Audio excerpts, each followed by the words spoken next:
ମୁଁ ଟାର୍ଗେଟ କରି ସ୍କୁଲଟା ସତ ସେ ତାର କହିଲା କୋଠେ ଅଛି ସବୁ ବଡ଼ ସ୍କୁଲ ଦିଟା ଗଲେ ଆଉ ଦିଟା ସ୍କୁଲ କଣ ହେଇଯିବ ନା ମୁଁ ପାରିବିନି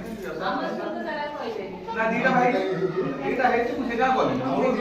ମା ତ ତାର ପଇସା ସବୁବେଳେ କରିବୁ ଜାଣିବି କିନ୍ତୁ ଦିଟା କରିଦେଇକି ପୁଣି ସେଇଠି ଗୋଟେ ପ୍ରେସର ଖାଲି ସବୁ ଦିନ ରେଡି ଥାନ୍ତୁ ନା ଅନ୍ୟ କ'ଣ ଆପଣ ତା ଛୋଟିଆ ସ୍କୁଲ ହେଲେ ବି ମୁଁ ରାତି 10ଟା ବେଳେ ସକାଳୁ ଆରମ୍ଭ କଲେ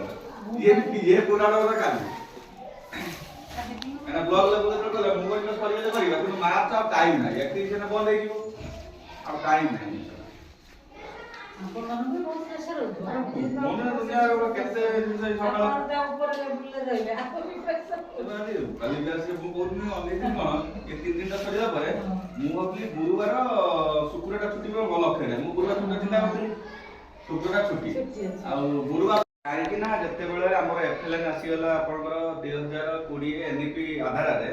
ଯେତେବେଳେ ପ୍ରଥମରୁ ତୃତୀୟ ଶ୍ରେଣୀ ପିଲା ବର୍ତ୍ତମାନ ଆମେ ନେଇଯାଉଛନ୍ତି ଅଙ୍ଗନବାଡ଼ିର ଶିଶୁ ବାଟିକାରୁ ଦ୍ୱିତୀୟ ଆକ୍ଚୁଆଲି ଆମର 3ଟା କ୍ଲାସ୍ ଥିଲା ବୋଲି ଆମେ ଯୋଉଟା କହିଲେ 30 ବର୍ଷର ଅଭିଜ୍ଞତା କିନ୍ତୁ ଆମେ ଯୋଉ ଚାକିରି ଜୀବନରେ ଥିଲେ ସେତେବେଳେ ପାଠ ପଢ଼ିଲା ବେଳେ ଆମେ ଟିକେ ଛୁଟି ବେଳେ କାଟି ଦେଉଥିଲେ ବ୍ଲାକ୍ ବୋର୍ଡରେ କିନ୍ତୁ ଏବେ ଆଉ ସେ ସମୟ ନାହିଁ ଆମ ବାଧ୍ୟବାଧକତା ଭିତରେ ଯୋଉ ଏଜୁକେସନ୍ ପଲିସି ଅନୁସାରେ ଚାଲିଛି ଆମେ ତ ନିହାତି ସେଇ ଅନୁସାରେ ସେଇ ଜବ୍ରେ ଆମେ ଆସି ପହଞ୍ଚନ୍ତି ତେଣୁ ସମସ୍ତ ପଦକ୍ଷେପ ଗ୍ରହଣ କରିବା ଆଉ ନିହାତି ଆବଶ୍ୟକତା ଅଛି ଆମେ ଗୋଟେ ଡାଇରେକ୍ଟ ଲେକ୍ଚର ମେଥଡ଼ ପଢ଼େଇବା ତାକୁ ଆମେ ଟିଏଲ୍ଏମ୍ ଦେଇକି ୟୁଜ୍ କରିକି ଆଉ